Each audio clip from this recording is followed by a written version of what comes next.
Subscribe करें और bell दबाएं ताकि कोई खबर रह न जाए।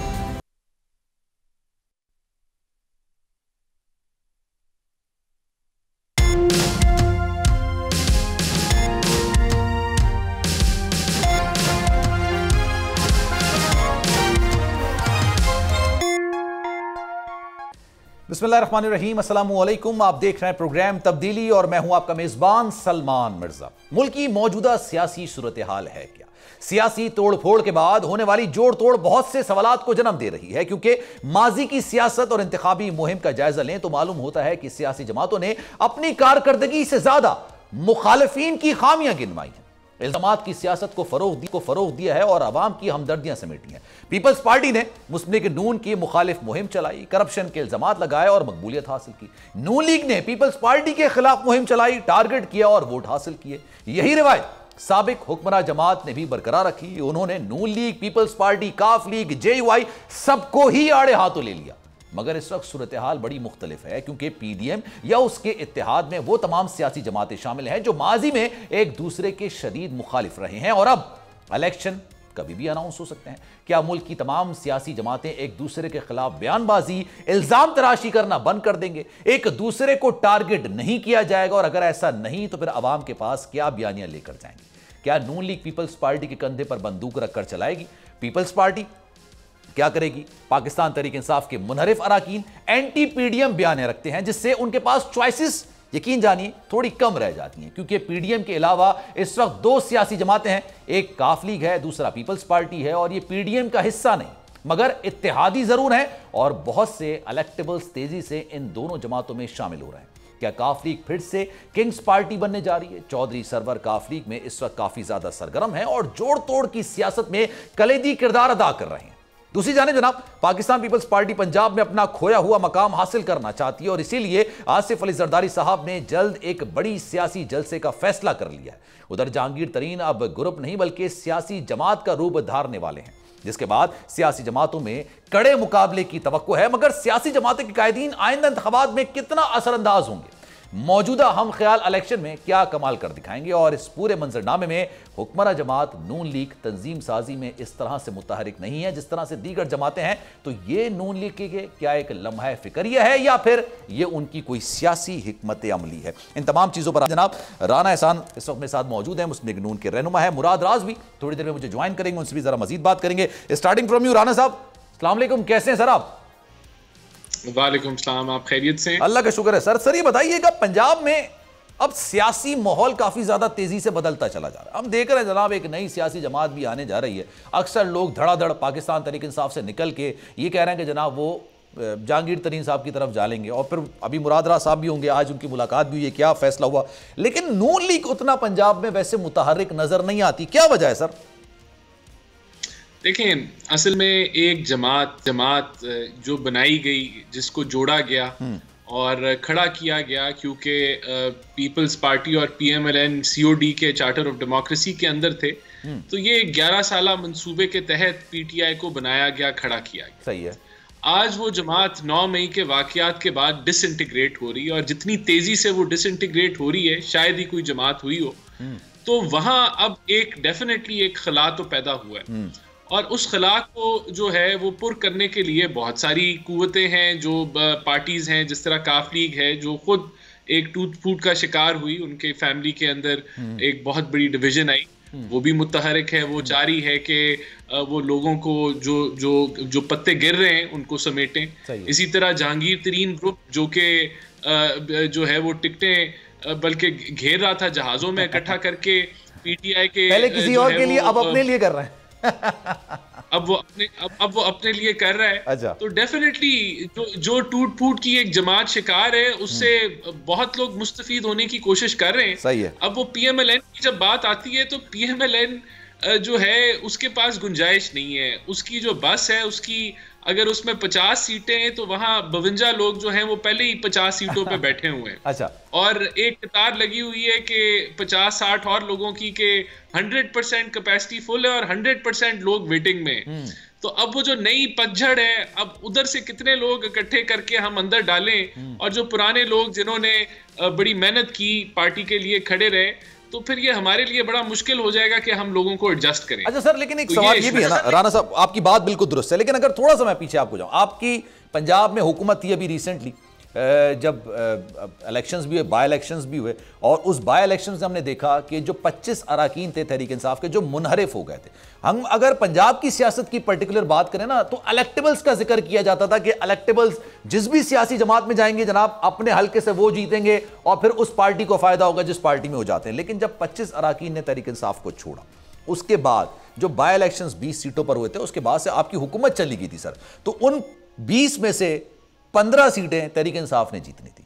हालांकि आप लोगों ने उन मुनहरिफ अराकीन के लिए बाकायदा मरीम नवाज साहब ने इलेक्शन मुहिम भी चलाई थी, उनको बकअप भी किया था, लेकिन फिर तो कोई फायदा नहीं। अब पिछले 14 महीने में ऐसा क्या हो जाएगा सर कि जो लोग उस जमात को यानी तहरीक इंसाफ को छोड़ के जा रहे हैं, एक और पार्टी बन रही है जो आपने कहा कि पहले किसी और के लिए अब अपने लिए, तो लोग उनको वोट दे देंगे? देखिए, मैं तो समझता हूं कि यही वजह है कि पीएमएलएन जो है वो मुझे तो 2/3 अक्सरियत लेते हुए नजर आ रही है पंजाब के अंदर।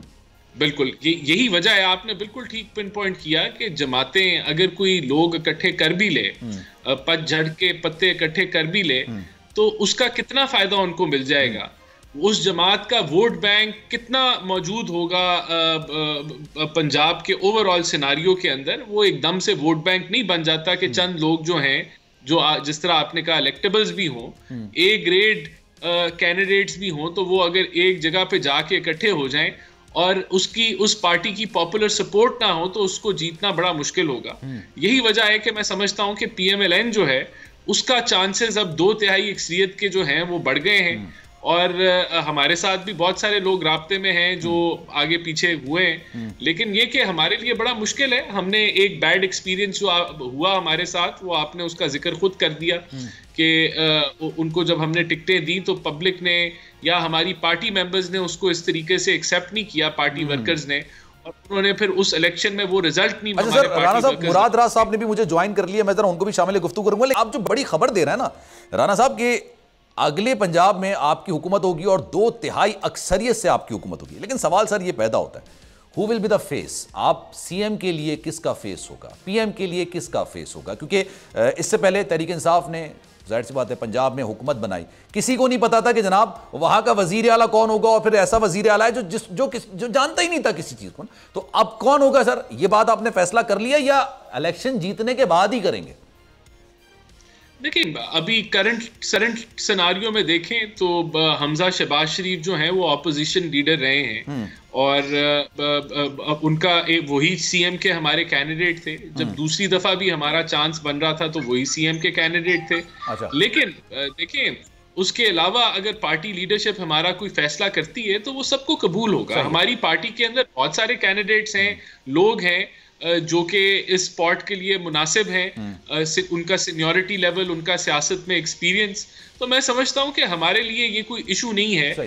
और हमारी जमात का जिस तरीके से, जिस तर्ज के साथ हमारी जमात चलती है, ना कोई लड़ाई झगड़े की हिस्ट्री है सीएम के स्लॉट हो या चाहे और कोई वजारतों के अंदर कोई आपको तफरीक नजर आएगा, कोई डिवीजन भी नजर आए हमारी पार्टी में, तो ये इतना बड़ा कोई सर। लेकिन मैं आपकी तरफ वापस आता हूं सर राणा साहब, लेकिन सवाल मेरा ये फिर दोबारा मैं करूंगा, क्योंकि हम हमेशा बात करते हैं मगरिब की। मगरिब में बाकायदा तौर पर बताया जाता है जनाब ये आपके प्रेसिडेंट होंगे, ये आपके प्राइम मिनिस्टर होंगे, और फिर उस पार्टी को वोट दिया जाता है। हमारे यहाँ ये कल्चर कब होगा, कब हम ये डिसाइड करेंगे कि भाई पीएम यही बनेंगे और सीएम भी ये बनेंगे? अब आपने हमें वोट देना है तो दे, नहीं देना तो। सर मैं आपकी तरफ वापस आऊंगा। मुराद साहब, अस्सलाम वालेकुम सर, कैसे हैं?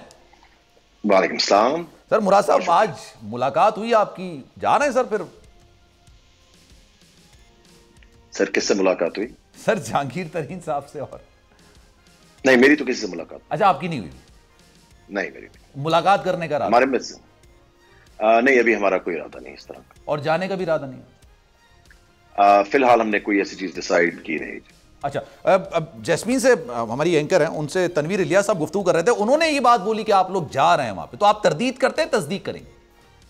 मैं बिल्कुल इस चीज की तरदीद करता हूं, क्योंकि अभी हमने कोई डिसाइड नहीं किया बिल्कुल कि किसी पार्टी का या किसी ग्रुप का बिल्कुल भी कोई नहीं है। हम लोग तो बिल्कुल इंडिपेंडेंट हैं, इस वक्त साइड पे हैं, so will go from there. तो सर आप अगले सियासी मंजरनामे में एज ए इंडिपेंडेंट ही जाएंगे या फिर किसी पार्टी का हिस्सा बन सकते हैं सर? देखें, ये इस वक्त बहुत कबल इस वक्त बात है। अच्छा। इंशाअल्लाह ताला जैसे ही आगे आपको with in the next few days चीजें नजर आएंगी, डेवलप होती हुई भी, और डायरेक्शन भी उनकी आपको क्लैरिटी आ जाएगी कि किस तरफ हम लोग जा रहे हैं और कौन कौन हमारे साथ है और किस तरह आगे चलना है। अच्छा सर, मैं अगर कैटेगराइज करूं सर, आपके सामने सिचुएशन रख दूं, लेट्स सर, मैं जैसे फैयाजुल हसन चौहान साहब भी मेरे शो के अंदर मौजूद थे, फवाद चौधरी साहब की भी हमने ट्वीट देखा था, उसके बाद फिर हमने उनकी गुफ्तगू सुनी, उन्होंने कहा कि जनाब हमने सियासत करनी है बट एंटी पीडीएम करनी है। तो मुराद राज साहब का भी फ्यूचर यही है कि एंटी पीडीएम करनी है, या अभी ये भी डिसाइड नहीं किया कि हमने सियासत किस तरह से करनी है? देखें जी, 15 साल से मैं तो पीटीआई का मेंबर था और 15 साल और जो हमारे बाकी साथी भी हैं वो मेजॉरिटी उन्होंने टाइम पीटीआई के साथ गुजारा है। तो हमने तो एंटी पीडीएम ही सियासत की है।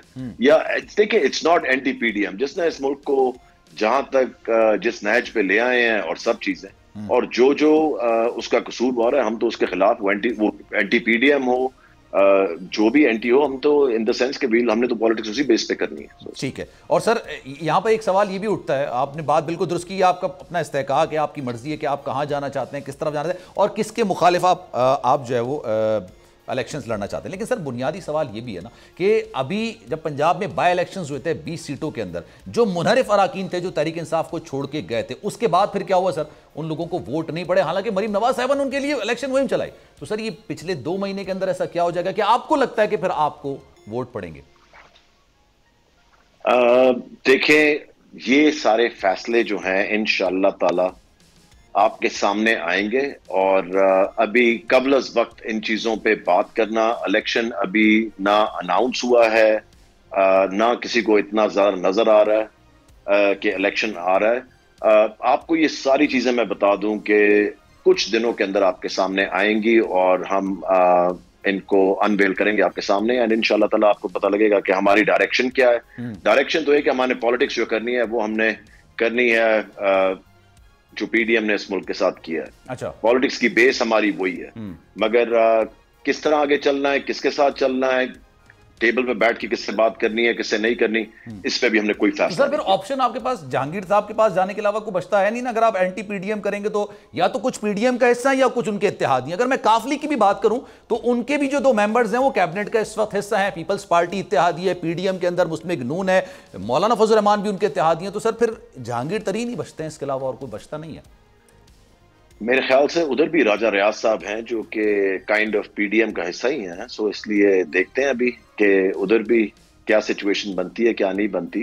ये चीजें तो सारी देखें अभी, क्योंकि अभी तो हम सिर्फ फोकस कर रहे हैं अपने ऊपर कि हम एक जगह सारे प्लेटफॉर्म एक बनाया है जिसपे हम इकट्ठे हो रहे हैं। सो इंशाल्लाह ताला with in the next few days, मैं आपको ये कह रहा हूँ कि देखें, ये मैं कोई आगे ये नहीं कह रहा कि 2 हफ्ते के बाद 3 हफ्ते के बाद बताएंगे, नहीं, इंशाल्लाह ताला अगले कुछ दिनों के अंदर ही आपके सामने चीजें सूरत हाल बेहतर हो जाएगी। विद इन डेज, ठीक है, बिल्कुल आपके सामने आ जाएगी। मुराद साहब, मैं आपकी तरफ वापस आता हूं। राणा साहब, ये बताइएगा ये क्या मामला है? मतलब परवेज इलाही साहब को कभी रिहाई मिल जाती है, कभी जुडिशियल हो जाता है। कुछ लोग कह रहे हैं जनाब उनका मामला, मैच उनका जो है वो फिक्स है। आपकी राय क्या है इसमें?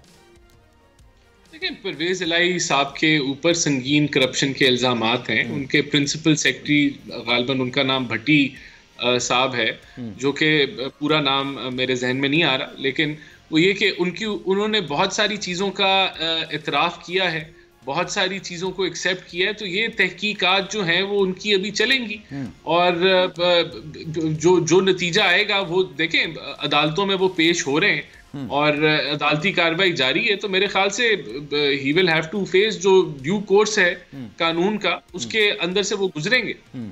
मतलब एक बार उनको फिर रिहाई मिलती है, फिर गिरफ्तारी की भी उनकी तकरीबन हैट्रिक हो चुकी है। लेकिन आप ये समझते हैं सर कि ये मामला मतलब कानून के मुताबिक ही चल रहा है, इसके अलावा और कोई बात नहीं? देखिए, उनकी जो गिरफ्तारी दोबारा हो रही है वो उन्हीं केसेस पे हो रही है जिनके ऊपर उनके पास बेल नहीं है। अगर उन केसेस के ऊपर वो बेल अपनी कोर्ट से ले लें तो गिरफ्तारी नहीं होगी। तो ये तो अगर उनके ऊपर मल्टीपल केसेस हैं या एक केस खत्म होता है दूसरा बन जाता है, तो वो जाहिर मैं अज्यूम कर रहा हूं कि वो जरूर हकायक के ऊपर मबनी केस होता होगा और उनके पास पूरी राइट है कि वो अपना उसके ऊपर बेल करवा ले और अगर बेल मिल जाती है तो फिर उनके ऊपर उस केस के ऊपर गिरफ्तारी। नजीर लगारी साहब ने मीनवाइल मुझे ज्वाइन किया है, सीनियर तज्ज़ियाकार हैं, उनको भी जरा आमदीद कहते हैं। नजीर साहब, सर ये बताइएगा, ये परवेज इलाही साहब का क्या मामला है? कभी इनको रिहाई मिल जाती है, कभी इनका मामला जुडिशल कर दिया जाता है। ये ऑलरेडी मैच पहले से सबको डिसाइडेड है कि क्या होना है, या आपको लग रहा है कि कोई और बात है? नहीं, अभी तो ये लग रहा है कि मैच किसी हद तक फिक्स है। अच्छा, फिक्स है। और ये फिक्स मैच जो है उनका पिछले तकरीबन 12-13 महीने से चल रहा है, और अल्टीमेटली होना ये है कि पार्टी वो शायद इन्हीं के हवाले हो जाए आखिर में। अच्छा। और तो ये इनके नाजुक कंधों पर ये बोझ आन पड़े कि वो इस सारी सूरत हाल को लें और आगे लेकर चलें। ये भी हो सकता है कि अगरचे इनके कांधे नाजुक हैं, लेकिन पूरी पार्टी का बोझ इन्हीं के ऊपर, क्योंकि प्रेसिडेंट हैं, तो पार्टी को संभालने के लिए इनके ऊपर ये सारे का सारा जो है ये एक तयशुदा मैच हो और वो उनके पास जाए, वो पार्टी को संभाले। तो सर ये क्योंकि कुछ अर्से पहले ही इन्होंने काफ लीग छोड़ी है और उसके बाद ये सदर की हैसियत से अभी पाकिस्तान तहरीक इंसाफ का हिस्सा है, do you really think sir जो फिलहाल लोग हैं वहां पर पाकिस्तान तहरीक में वो एक्सेप्ट कर लेंगे, या ये भी मैच फिक्सिंग का कोई नतीजा है या डिसाइडेड है ये? नहीं, मेरा ख्याल ये है कि जब कोई और नहीं बचेगा तो इनको ही उन्हें मानना पड़ेगा। ये सूरत हाल तो इस तरह लग रही है क्योंकि वो लोग जल्दी से तेजी से पार्टी छोड़ते जा रहे हैं। जिन लोगों ने पार्टी में बड़े नाम कमाए और बड़े उनकी बड़ी इज्जत भी मिली थी उनको और बहुत कुछ उन्होंने। नहीं तो सर शाह साहब भी तो हैं पीछे। जी, शाह साहब भी तो है ना पीछे। बहुत लोग हैं। शाह साहब अगर कुछ दिनों के बाद वो भी वैसे हो जाएं तो फिर क्या होगा? अच्छा, ये भी तो हो सकता है। और ये भी हो सकता है परवेज इलाही साहब भी वैसे हो जाएं। हाँ, ये हो सकता है, लेकिन मैं ये कह रहा हूँ कि सरेदस्त तो यही लग रहा है ना कि बाज लोग वो खड़े हुए हैं। देखिए, बाज के बारे में तो हम कह सकते हैं कि जी वो बड़े उसके साथ खड़े हुए हैं, जमकर खड़े हुए हैं। हालांकि उनका जम जाना भी एक अजीब सी बात है, लेकिन ये लोग जम जाने वाले नहीं हैं। ये हमेशा जो है वो बहुत नाजुक मिजाज रहे हैं, आप गेंदों की तरह रहे हैं। ये हमेशा बड़े पाले जाते रहे हैं और उनके साथ कभी ऐसा नहीं हुआ है। तो अब ऐसा हो रहा है, ये बड़े नाजुक कांधों पर बड़े भारी बोझ उठा रहे हैं, तो इनको तो ये पहले इनकी आदत नहीं थी। तो सर नजीर भाई, फिर मैं नजीर साहब मैं फिर ये समझूं कि आने वाले वक्तों में हम ये कह सकते हैं जनाब तहरीक इंसाफ के जो अभी फिलहाल सारे मामला चला रहे हैं, ये चीजें देख रहे हैं, या पार्टी आगे चल रहे हैं, या फिर जो लोग वोट देंगे अगर तहरीक इंसाफ को देंगे तो फिर वो परवेज इलाही के नाम पर देंगे? मेरे ख्याल परवेज इलाही अपना वजन बढ़ा रहे हैं। चौधरी शुजा अपना, एक और हैं शेख रशीद साहब, वो भी अपना वजन बढ़ा रहे हैं। इनका कोई यही होता है, वो फिर ये समझ रहे हैं कि जनाब हम अपना ऐसा कद बना लें कि हमारे लोग हमारी तरफ देखें। यार ये तो बड़े मुश्किल वक्त में भी खड़े हुए थे। ठीक है, ठीक है। मुरादरा साहब, you will not be surprise अगर ऐसा हो जाए, जैसा कि अभी नजीर लगारी साहब बड़े सीनियर तज्जियाकार हैं, उन्होंने ये खबर दी है कि मैच ऑलरेडी फिक्स नजर आ रहा है, तो you will not be surprise अगर ऐसा हो जाता है?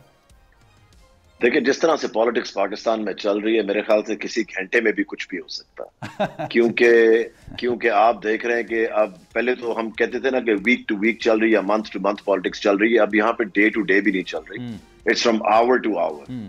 सो इसलिए कुछ भी हो सकता है। कभी आप सोच सकते थे आज से 1 महीना पहले कि आज ये हालात होंगे, आज से 3 हफ्ते पहले भी आप ये नहीं सोच सकते थे कि आज ये हालात होंगे। सो इसलिए बिल्कुल भी इस वक्त जो पाकिस्तान की पॉलिटिक्स है, इट्स वेरी अनप्रेडिक्टेबल, और उसमें यह है कि anything can happen. Anything can happen, और ऑब्वियसली पिछले 14 महीने से सूरत हाल चल रही है, लेकिन इस वक्त वाकई में क्योंकि अभी बात इस तरह से हो रही है, आपने डे टू डे कहती है, मैं तो कहूंगा कि आवर टू आवर शायद सूरत हाल बदलती है। हाँ जी, आवर टू आवर पॉलिटिक्स हो रही है। बिल्कुल। अच्छा, मुराद साहब हमारे साथ मौजूद हैं, राना एहसान साहब भी हमारे साथ। मुराद राज साहब का नाम आज आईजी साहब ने अपनी प्रेस कॉन्फ्रेंस के दौरान लिया और कहा कि जनाब ये भी उन लोगों में शामिल हैं, लेकिन मुराद राज साहब की गिरफ्तारी नहीं हुई। इस सवाल का जवाब लेंगे उनसे, एक ब्रेक ले लेते हैं, ब्रेक के बाद वापस आएंगे। हमारे मेहमान ग्रामी हमारे साथ मौजूद।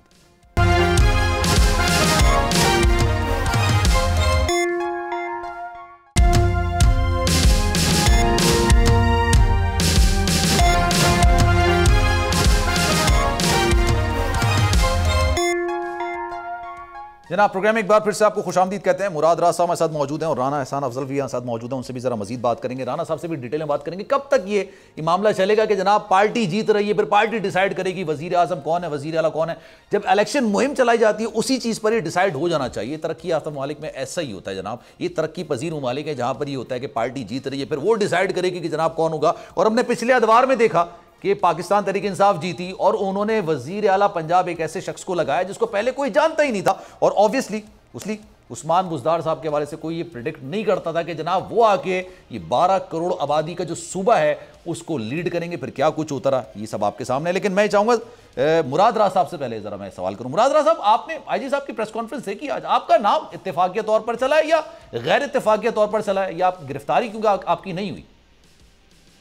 सर ये मुझे भी नहीं पता, मुझे भी आप बता रहे हैं क्योंकि मेरे पास टाइम नहीं था टीवी देखने का। सो इसलिए मुझे किसी ने एक मैसेज किया था और वो तस्वीर दिखाई है जिसपे मेरी भी तस्वीर लगी हुई है बाकियों के साथ, क्योंकि वो नीचे जो तस्वीर थी उसमें पहले नंबर पे आपकी तस्वीर थी, फिर आगे दूसरे लोग। जी सो इसलिए मैं तो कह रहा हूं कि अगर कोई उन्होंने सवाल पूछते हैं जरूर पूछें, क्योंकि आपको समन वगैरह किया उन्होंने या कोई छापे आपे मारे? जी, जो जिन फोन कॉल्स की बात हो रही है वो मुझे भी सुननी पड़ेगी, कौन सी फोन कॉल्स हैं, सब चीजें। तो अगर कोई भी इस तरह की चीज है तो मैं तो ऑब्वियसली यू आर डिनाइंग, जो दावा वो कर रहे हैं आप डिनाई करते हैं उस चीज से कि ऐसा कुछ भी नहीं है? ओ बिल्कुल बिल्कुल बिल्कुल ऐसा कुछ भी नहीं। तो इसलिए ठीक है। अच्छा राना साहब, तो मैं चाह रहा हूं कि मुझे कॉल जरा सुनाई जाए, कौन सी कॉल्स मैंने की हैं, सो इसलिए चलें ठीक है सर। मगर आजकल वो भी है ना कि हर चीज आपको पता है किस तरह कर ली जाती है। सो सर उसका कमीशन बनता है, तो खैर कमीशन इन चीजों इस ऑडियो के लिए तो नहीं बना था, दूसरी ऑडियो के लिए बना था। लेकिन लेट्स सी सर क्या होता है क्या नहीं होता। लेकिन यू आर डिनाइंग कि ऐसा कुछ भी नहीं है, आपने कोई कॉल नहीं की उस दौरान और इस किसी भी एक्टिविटी में आप नहीं थे शामिल? बिल्कुल भी नहीं। ठीक है राना साहब, एक तस्वीर कहीं पे दिखा दें। ठीक है सर, उस तरह की सर तस्वीर तो बेसिकली बाकियों की भी नहीं है, वो कह रहे हैं फोन कॉल्स हुई हैं, ट्रेस की हैं, वो आगे लीड कर रहे थे उन्होंने, फिर ये sir I would like to hear the phone calls के। अच्छा ठीक है, चलें ये आपका राइट है ऑब्वियसली कि आपने फोन कॉल सुननी चाहिए अगर आपने ऐसा किया, और आप उन तमाम चीजों की मुजम्मत भी करते हैं कि जनाब ऐसा नहीं होना चाहिए और नहीं करना चाहिए। बिल्कुल नहीं, मैं आपको ये बताऊं कौन अपने मुल्क को जलता देखना चाहता है? एग्जैक्टली आई मीन हमारा मुल्क है, किसी और का तो नहीं है। आई मीन प्रोटेस्ट हमने 15 साल प्रोटेस्ट किए, सबके सामने थे। तो जब बात इतनी आगे बढ़ गई और हमने कभी सोचा नहीं कि हमारे मुल्क की आई मीन शोधा की चीजों को आग लगेगी, चीजों को इस तरह जला दिया जाएगा, चीजों आई मीन इसमें we don't believe in that kind of politics. So ये पॉलिटिक्स की है जो खान साहब के इर्द गिर्द, जब से खान साहब यहाँ ज़मान पार्क मूव हुए तो उनके जो कमाल के वो जो एडवाइजर साथ लग गए ना। ठीक है, अच्छा सर मैं एडवाइस दी और सब चीजें जी कि वो आप उन्होंने ऐसी कमाल की एडवाइस दी पिछले 6 महीने में कि आज पार्टी को देखें उन्होंने कहा कि स्नैच में पहुंचा दिया। ये वो एडवाइजर्स का कमाल है। और आप लोग जो पार्टी छोड़ रहे हैं, ये इख्तिलाफात करते थे। मैं फैयाज चौहान से भी मैंने सवाल किया था कि अब आपने सारा मामला क्यों किया, 9 से पहले भी आप कर सकते, तो उन्होंने कहा हम पिछले 1 साल से उनको समझा रहे थे लेकिन हमारी बात नहीं सुनते थे। तो आपका भी यही मौका? बिल्कुल, मैं आपको कहूं कि हम हमेशा कहते थे, हम हमेशा प्रोटेस्ट एक लेवल तक प्रोटेस्ट होता है। अब बातचीत किससे होगी? बातचीत तो एंड पे मेज पे बैठ के ही होनी है और बातचीत भी इन्हीं लोगों से करनी है। अब भी तो हम कह रहे हैं, आप खान साहब कह रहे हैं बात करने का, तो मुझे ये बताएं कि हमने कोई अमेरिका से लोग लेकर आने थे बातचीत करने के लिए? बातचीत तो इन्हीं से होनी थी और मसले टेबल पे ही सॉल्व होते हैं। प्रोटेस्ट होता है कि आप अपना प्रोटेस्ट रिकॉर्ड करवा दें और वहां से फिर आगे चले कि उसका मसले का हल क्या है। सड़कों पे तो मसलों का हल नहीं था, बैठ के मसला तो टेबल पे ही हल होना है। तो ये इमरान खान साहब के जो कमाल के एडवाइजर्स है ना के थे पिछले 6 महीने में, उन्होंने देख लें कि इस पार्टी के साथ क्या किया। ठीक है ना राना साहब, ये बताइएगा सर, हमजा शहबाज का आपने नाम लिया कि सीएम के लिए वही हो सकते हैं और वही फेवरेट पोजीशन पे होंगे जो कि सीएम के लिए होंगे। पीएम के लिए आपको लगता है कि अगर नून लीग ये हासिल कर लेती है सूरत हाल के जनाब वो विफाक में अपनी हुकूमत बनाए, तो पीएम के लिए क्या शहबाज शरीफ साहब होंगे या इसके अलावा भी कोई नाम जेर गौर हो सकता है? देखिए, ये हतमी फैसले अभी तक नहीं हुए और मेरे ख्याल से ये हो जाएंगे अगर नवाज शरीफ साहब इलेक्शन होंगे इसका फैसला हुआ है, ये भी नहीं देखिए, इलेक्शंस का तो फैसला बड़ा सिंपल है जी। देखिए, हमारी हुकूमत 12-13 अगस्त को खत्म हो रही है। अगर एक दिन पहले उससे 9 तारीख को गालिबन सर, 9 अगस्त को। 9 अगस्त को, तो अगर एक दिन पहले जो है वो डिसॉल्व कर दी जाती है हुकूमत, तो 90 दिन में इलेक्शन होंगे। अगर अपना टेन्योर खत्म कर लेती है हुकूमत मुकम्मल तौर पे, तो 60 डेज में होगी। अगर 60 डेज में इलेक्शन हुए तो आपका 8-9 अक्टूबर को इलेक्शन हो जाएंगे, और अगर 90 दिन में हुए तो मैक्सिमम नवंबर के अंदर इलेक्शन हो जाएंगे। मुझे कोई तरीका नहीं नजर आ रहा कि इलेक्शन जो है इससे फर्दर जो है वो डिले होंगे या कोई वजह बनेगी। मुझे कोई ऐसा, और फिर कोई ये माशी इमरजेंसी वाला मामला भी नहीं आएगा, मतलब आप ये कह रहे हैं अभी नहीं होगा, क्योंकि इसहाक डार साहब कह रहे थे माशियत तो बेहतर होती जा रही है अब। मुझे नहीं नजर आ रहा। मुझे तो इलेक्शंस जो हैं वो अक्टूबर के या तो मिड में आएंगे या फिर आपके नवंबर के शुरू में आएंगे। इससे डिले होते इसी टाइम 10-20 दिनों के टाइम फ्रेम के अंदर अंदर इलेक्शन जो हैं वो मुझे होते नजर। इसी दौरान नवाज शरीफ साहब भी वापस आ जाएंगे। बिल्कुल, हम तो पूरी उम्मीद हैं कि जो उनके खिलाफ बोगस केसेस बनाए गए साकिब निसार के सुप्रीम कोर्ट ने, जो कि कुछ अर्सा पहले टिकटें बांट रहे थे पीटीआई की, तो ये वो खत्म होने चाहिए। उसका अब वो जो बिल पास हुआ है जो रूल्स एंड प्रोसीजर का है, उसके अंदर मेरे ख्याल से उनके पास अब राइट ऑफ अपील है। तो उस अपील में वो पूरी उम्मीद है कि वो बोगस केसेस जिन्होंने उनको ताहयात ना अहल किया वो खत्म हो जाए। आगे सर उसको फेस कर लेना, उसमें क्या ऐसा इतना बड़ा इशू है? मतलब अगर आपको लगता है ये पार्टी का फैसला है, ये पार्टी का फैसला है, ये लीडरशिप ने फैसला करना है कि वो कब वापस आएंगे।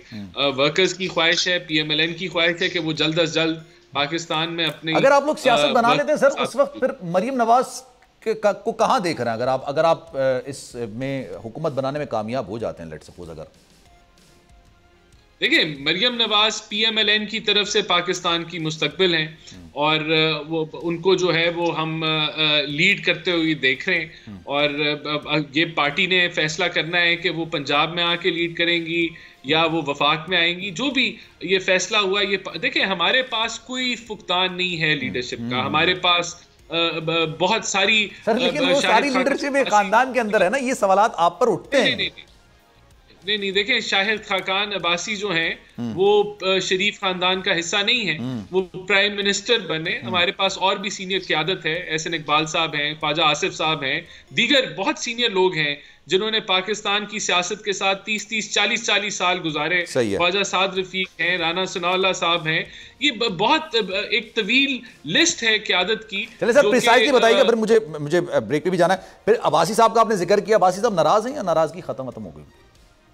देखिए अब्बासी साहब, हमारी पार्टी में जो कल्चर है उसके अंदर इस चीज की इजाजत है कि आप अपना जहन बोल सकें। और खास करके जो टॉप टियर लीडरशिप है, वो जब वो इख्तलाफ भी करती है, वो बहस भी करती है, वो बिल्कुल पार्टी का हिस्सा है। वो आज भी गवर्नमेंट की मीटिंग्स भी अटेंड करते हैं, पार्टी की मीटिंग्स भी अटेंड करते हैं। बिल्कुल, आपकी बात बिल्कुल दुरुस्त है। राना एहसान साहब, बहुत शुक्रिया आपके वक्त का। मुराद साहब, आपका भी वक्त का बहुत शुक्रिया, और आई विश जो भी फैसला करें वो आपके हक में बहुत बेहतर हो। एक ब्रेक ले लेते हैं, ब्रेक के बाद वापस आएंगे। मईशत की सूरत हाल, मईशत के वाले से अक्सर लोग ये बात करते थे जनाब पाकिस्तान इस वक्त डिफॉल्ट हो जाएगा, उस वक्त हो जाएगा।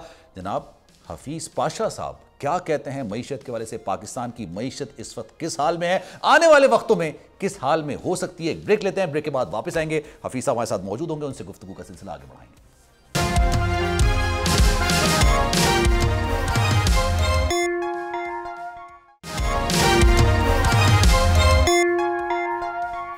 वेलकम बैक जनाब। प्रोग्राम में एक बार फिर से आप सभी को खुशामदीद कहते हैं। जहां एक तरफ गिरफ्तारियों का सिलसिला चल रहा है, फिर गिरफ्तारियों के बाद जमानतें भी होती हैं, नई पार्टियां भी बन रही हैं, पार्टी टूट भी रही है, कुछ लोग तहरीक इंसाफ को छोड़ भी रहे हैं। लेकिन इन तमाम मंजरनामे के साथ साथ जो बात है वो ये भी है कि जनाब मईशत को बेहतर करना है और मईशत के लिए काम किया जा रहा है। मौजूदा हुकूमत की तमाम तर तवज्जो यह है कि किसी तरीके से पाकिस्तानी मईशत को बेहतर किया जाए, क्योंकि इस वक्त कारोबारी तबके और आम आदमी को रिलीफ की अशद जरूरत है।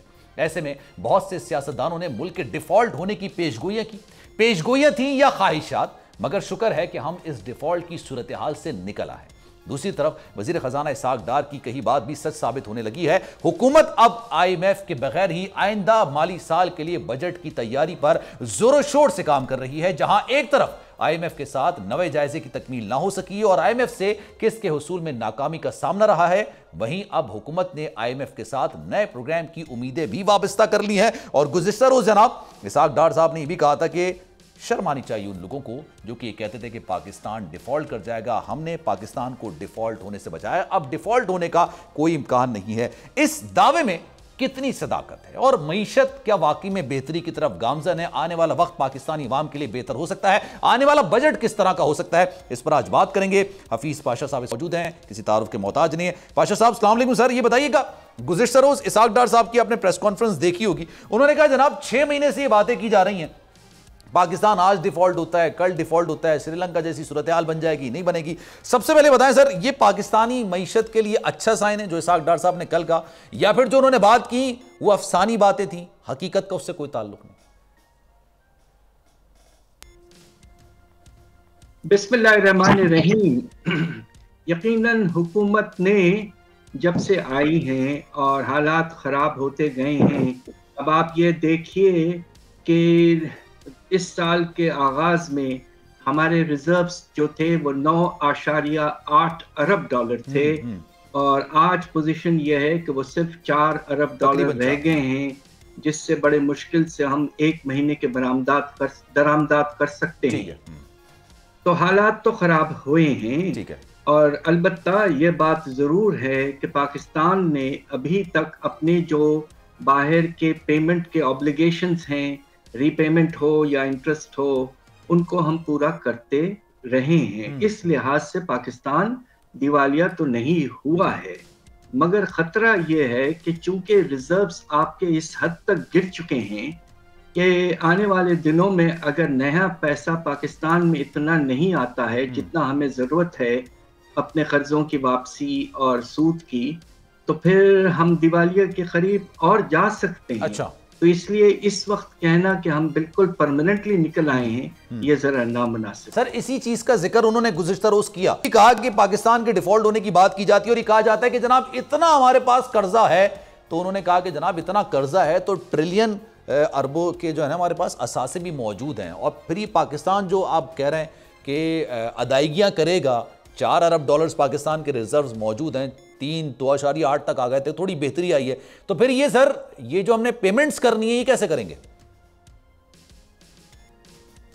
ये जो इस वक्त सिचुएशन पैदा हो गई है, अब आप ये सोचिए कि पिछले 6 महीने से नवे रिव्यू जो IMF का प्रोग्राम है उससे बातचीत चल रही है, मगर मुकम्मल नहीं हो पाई। जी जी। अब हमारे प्राइम मिनिस्टर साहब ने जब MD से बात की IMF के, तो उसके बाद में वहाँ से ये आया है कि 3 शरायत हैं।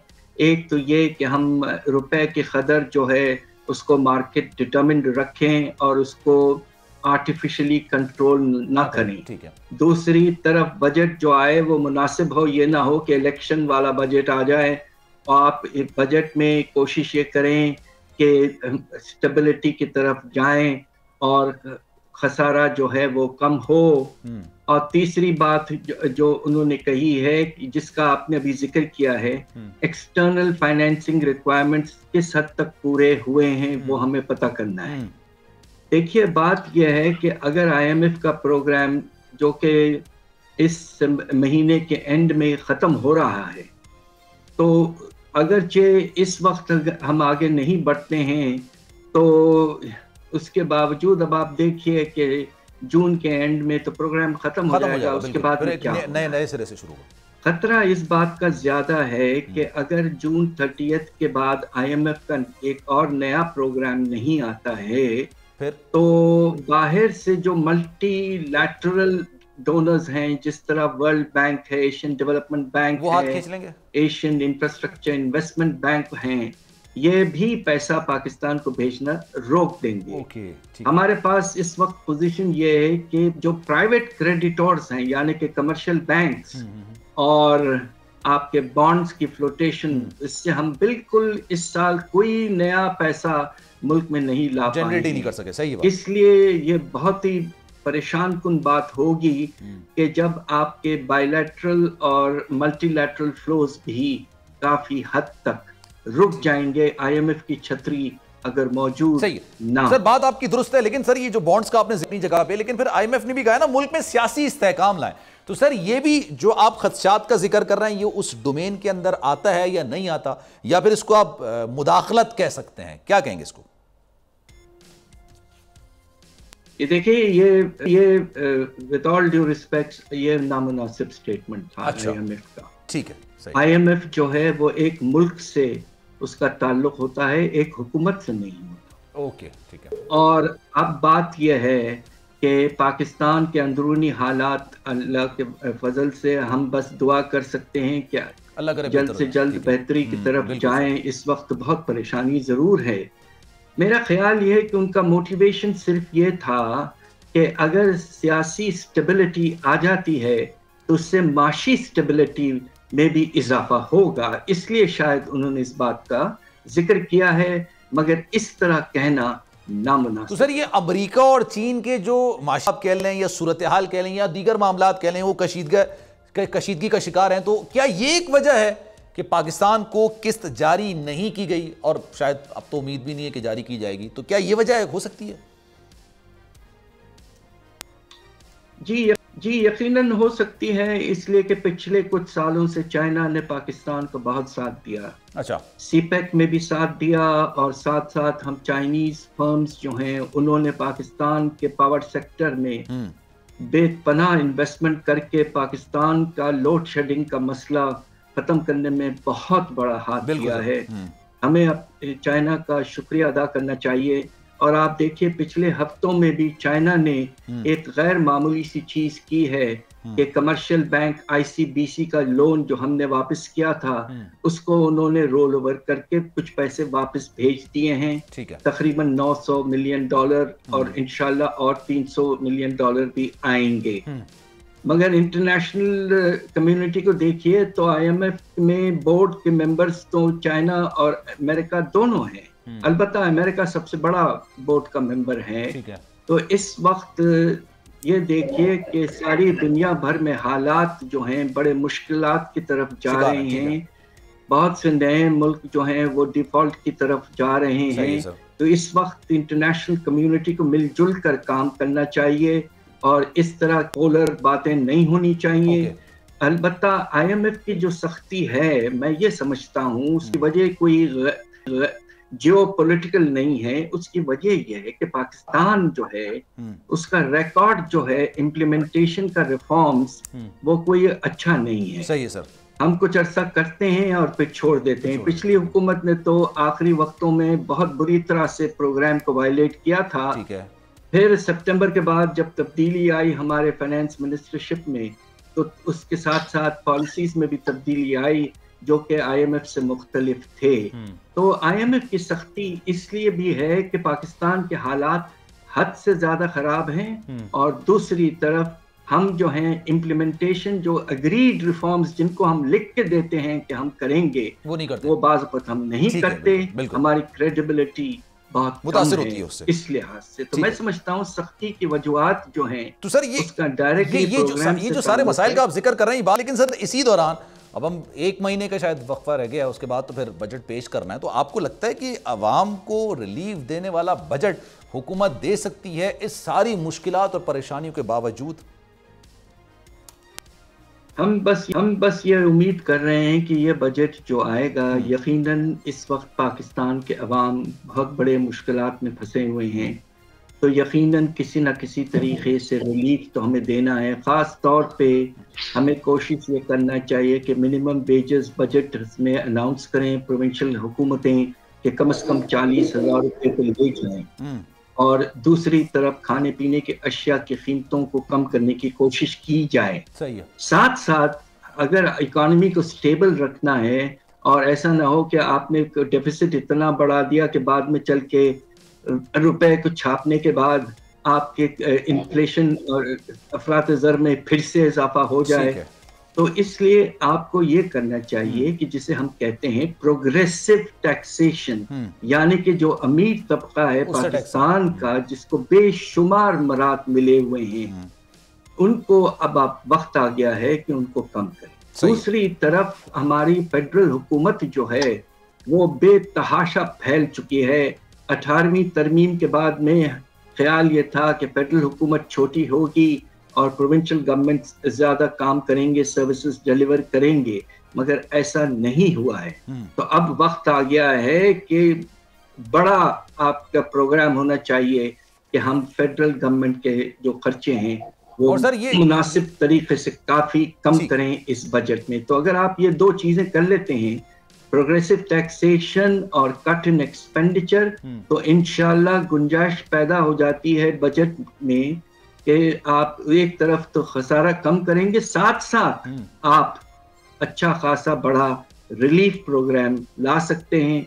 मैं तो ये चाहता हूँ, मेरी गुजारिश ये है कि बेनज़ीर इनकम सपोर्ट प्रोग्राम जो सिर्फ 400 अरब का है, और इस वक्त जो गरीब लोग हैं पाकिस्तान में तकरीबन 10 करोड़ हो चुके हैं, उनकी आमदनी में जो कमी है पॉवर्टी लाइन के लिहाज से वो 2000 अरब है।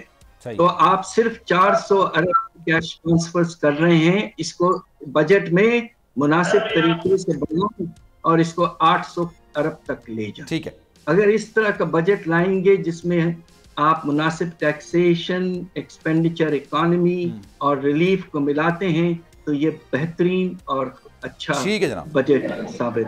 थैंक यू सो मच जनाब। हफीज़ पाशा साहब हमारे साथ मौजूद है। उम्मीद करते हैं जनाब जो बजट आने वाला है वो पाकिस्तान के हक में हो, पाकिस्तान की आवाम के हक में हो, पाकिस्तान की मईशत बेहतर हो, क्योंकि अब दुनिया में ताल्लुकात की जो बुनियाद होती है वो कितने आप अमीर हैं, आपकी मईशत कितनी बेहतर है, सिर्फ इसी बुनियाद पर होती है। सलमान मिर्ज़ा को दीजिए इजाज़त। ज़िंदगी रही, सेहत रही, आपकी दुआएं रही, तो इंशाअल्लाह अगले हफ्ते आपसे फिर मुलाकात होगी। ख्याल रखिएगा अपना। अल्लाह हाफ़िज़।